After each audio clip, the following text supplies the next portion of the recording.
Okay, so second part of the video, sorry for that. It's been like 3 weeks of flu. I never ever get this sick.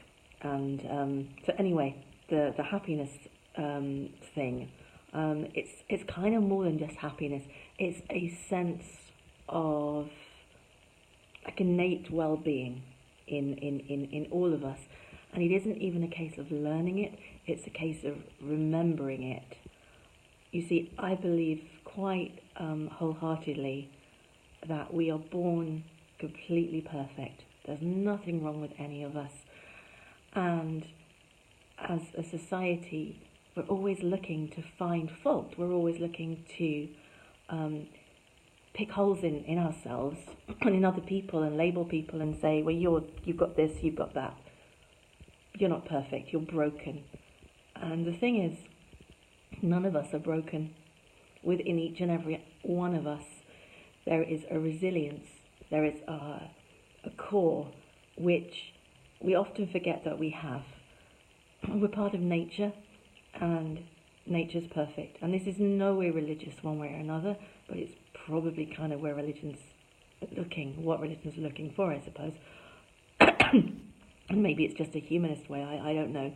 But I know that it's accurate. And once we understand that it isn't what's happening to us that affects how we feel, it's actually coming from an inside-out basis, that we're actually able to then harness that strength within ourselves and really get over any adversity that there might be.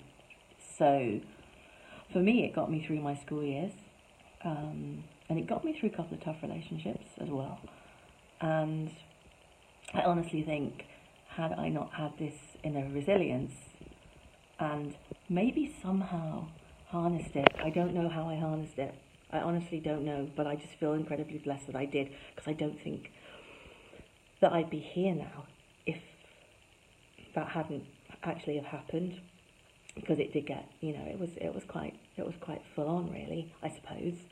I don't remember it like that, and the only reason I can talk about it like that is because for me it holds no bad emotion, actually only positive ones, really. And I think there's a whole thing behind this, and my take on what I'm talking about is very, very different to other people's. And I have a degree in linguistics, language. I've got the NLP and the hypnosis background as well. I've also had a lot of exposure to all sorts of people, because I've been in business for 20 years, but dealing with normal human beings, not other people in business.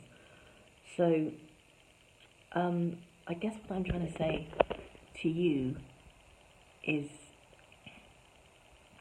whatever you're going through, because I know, it seems like everyone's really kind of chilled out on here and stuff, but everybody has challenges. Firstly, they're transient. They'll pass. They always pass. And that's a really difficult thing to try to remember when you're in the middle of a crisis. Or crisis. Who knows? You correct me. Hey, correct me. That they will pass. And the other thing to remember is our thoughts cloud our lives. We think we're our thoughts, and we think we're the feelings that come from our thoughts, but actually that's not really the case. We have over 60,000 thoughts a day, but we're not aware of 60,000 thoughts a day. It's the ones that we choose to cling on to let in, that flavour our day and that create our reality. So our reality is really an illusion created by us, which is, even Einstein recognised that fact, and it's supported greatly by physicists, quantum physicists, etc. I approach it from a human level, which is to say that if you can find that feeling and remember where that feeling is, and remember that is the innate health, or the core health that we have, mental health that we have, it's a bit like being in love. So if somebody tried to explain to you what it feels like to fall in love for the first time, unless you'd been in love, you couldn't understand it on a feeling level. It would, it would have to be on an intellectual level, and that's obviously not what love's about. This is very, very similar. This is about learning to feel that love for all things, because when you love another person, it's not that person that makes you love them, you're doing the loving. It's coming from within you, but we perceive that in order to feel love, it's the other person making us love them. No, it isn't. It's us doing the loving. So once you capture that feeling, it's about understanding where that's coming from. And there's a big community of people in the world now who are kind of existing in almost like I would like to say a meditative state, but it's more than that. It's existing in a state which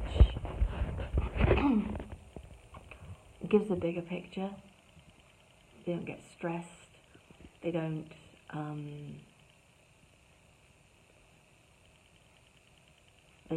feel. They don't hold on to emotions.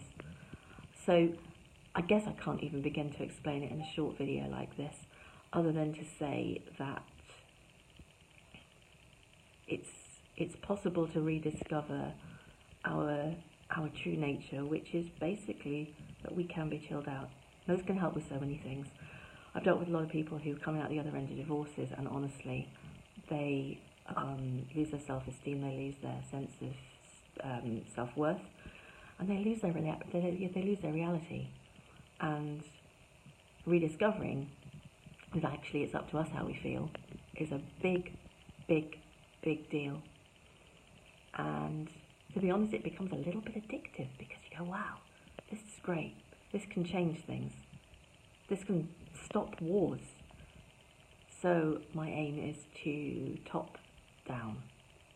So I want to get out there to as many people as I can. And I want to get out there to as many people who have influence. Take this into schools. It got me through being bullied. So let's get other kids through being bullied. Let's stop suicides. This can stop suicides.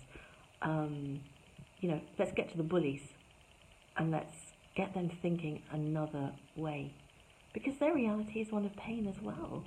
And I think that's really important to recognise. When somebody hurts you, they're not actually hurting you. They've done this to themselves. You just happen to be a bystander in the way. So anyway, I'll stop babbling now.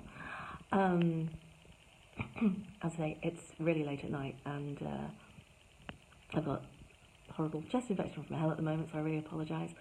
And then my jammies, cats and dogs, and never walked anywhere in jammies like that.